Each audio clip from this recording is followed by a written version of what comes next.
Hello, I hope you all are doing good today. If not, maybe this video can make up for that. Anyways, grab a drink and listen in as we're going through the story of the most rude jellyfish I have ever met, Stinger Flynn. The adventure for lore continues at the Banban 3 of the arboreal and aquatic sector's main office, right in front of the spider's room. The note describes how while most experiments take 2 to 3 weeks for the geranium and DNA to mix together, Stingers only took 1 day for there to be signs of life, and apparently this has never happened before. The only real explanation scientists can conclude to is this being a result of Stinger being given another modified geranium solution, which was also applied to Cataphytos for maximum learning speed. Update 2 says that testing has already looked very promising, as Stinger is capable of fluent speech. And remember all those nasty instincts that some of these experiments have? Well, these seem to be completely absent in them. However, accidentally stinging can happen sometimes, but not always well and good, since Stinger is known to be aggressive if he's provoked or if a question he has goes unanswered, though it can be indicated that this aggression may only be verbal, as Stinger is actively aware of his incredible strength. As of this update, Stinger is just being taught things like shaking hands without stinging, and that at this rate he might just be as ready as Fiddles for the presentation. The third and final update talks about the meeting between Stinger and his genome donor. In comparison to the mental anguish Banban and Banbalina had gone through, Stinger is actually completely aware of what he is in a calm manner. Again though, not all is good, as Stinger describes how, much like the others, he feels a constant pain throughout his body and has the same side effects. As for why I feel like Stinger is labeled as not being presentable, it's because of his unpredictability to people, and with the risk of experience going rogue against the workers, it's understandable why they would take these measures. So that's it, apparently. I thought there'd be a little more than that, but nope.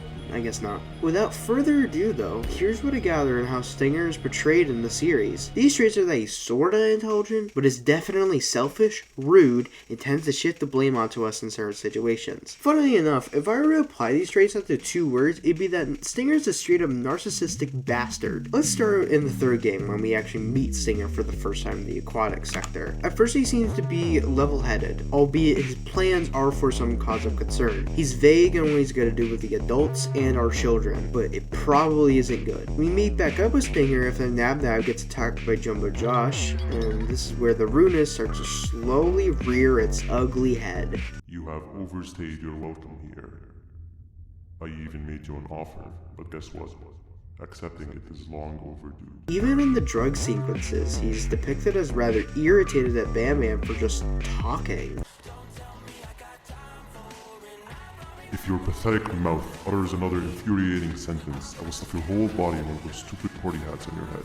Other than the yap sessions he gives us later on, he's not as rude. However, when we meet again at Banban 4, he blames us for getting Josh angry, even though we had a right to leave a dangerous area in order to look for our children. He calls us arrogant, and to put the cherry on top, he mentions how this is apparently our fault and no one else's, when in reality, we've had very little control during our entire adventure. In the 4th game's drug sequence, he isn't shy calling others annoying and finding them to be so. In Banban 6, after Toaster's love interest, Banbalina gets bandnapped, we see Stinger who is sitting on a rock and calls us, as well bitter giggle, the duo of destruction. I'd like to say at this point, Jumbo Josh and Banban have caused the most amount of chaos so far in the series, but we can come back to that. Also, Stinger mentioning this. Everyone that you cared to see you redeem yourself is probably already gone. So what's the point?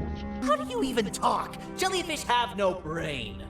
Makes him a complete jackass in my opinion. After we take care of the 3rd switch and talk to Stinger once more, he immediately starts to shift the blame onto us again. Also, he brings up how we didn't follow his plan or Bouncelia's. First of all, we couldn't follow his plan due to us on the hunt to get our child back, and we in fact did follow Bouncelia's plan. All our plan was to help Toadster get the parts and reach the surface safe and sound. And if he wants to blame anyone for not following her plan, it should be Toadster, because he had multiple chances to get bitter giggle, yet he freaking didn't. I almost forgot, but he also mentions how it's seemingly our fault for getting him trapped in the pipes when Toadster put him in there. Just thought I'd say that before I continue.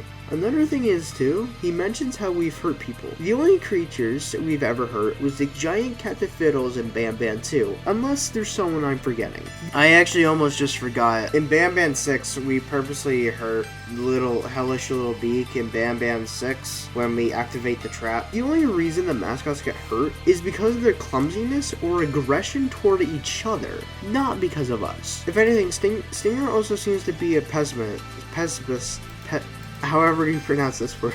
Though this could stem from him being trapped at the facility for years on end with the wanting to escape, then the unsatisfaction came from it when he realized it wouldn't be that easy. Stinger displays his selfishness by his need to reach the beach, so he wants to go there, right? Well, why can't he just help us find our kids? Then after that, we can drive him to the beach just like he wants. But what he actually does instead is be like, I have your children, and only gonna give them back once I make myself unconscious. If that's really his plan, then why would he not tell us where they are before he's unable to? This is why I say Stinger's always sorta intelligent. He's definitely smart in the way that he understands the circumstances of certain events and whatnot, but seemingly doesn't reevaluate those said events in order for them to go exactly how he imagines it. Now, before we conclude the video, I'd like to mention that if you're curious how he's like in Banban 7, he's just about the same, unfortunately. However, in the dream, it could indicate that Stinger mistreats people in more ways than one, since he just straight up yanks Banban to be the usual asshat he is, though there isn't enough evidence to prove this. So, I believe that should wrap up Stinger's story for right now. I have no clue on what he's going to be like in Banban 8, probably just be the same thing, where it's a repeat of what we've seen so far. However, maybe in Banban 0, we'll see why he's such a jerk, or he could be nice to us, if he even shows up, that is. Anyways, I hope you enjoyed the video as much as I did making it. Goodbye for now.